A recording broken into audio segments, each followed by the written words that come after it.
Hi everyone, in today's video I'm going to show you how to fix the Revolut phone number problem. First, try to force close the Revolut app and reopen it. Then, swipe up from the bottom of your screen to open the app switcher. If your iPhone has a home button, double click it instead. Then, find the Revolut app card, tap and hold it and swipe it up until it disappears. Now, go back to the home screen and open the Revolut app. Enter your code to see if it works. If the problem continues, move on to the next step. Next, delete and reinstall the Revolut app. On your home screen, press and hold the Revolut app icon. Then tap Delete app from the menu. After that, go to the App Store and download Revolut again. Open the app and enter your passcode. This method usually fixes the issue, and after reinstalling, Face ID should also work properly. If you still cannot log in, it's time to reset your passcode.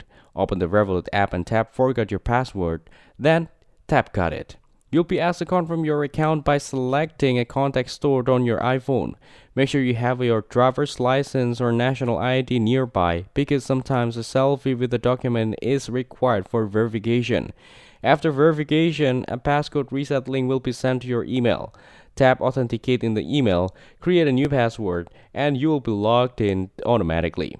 Finally, to avoid these problems in the future, ensure that your iOS passcode is enabled. In some cases, turning off the iPhone passcode can trigger issues with Revolut's authentication, and the app may not prompt you correctly for your Revolut passcode. By following these steps, you should be able to regain access to your Revolut account and have Face ID and passcode login working smoothly again.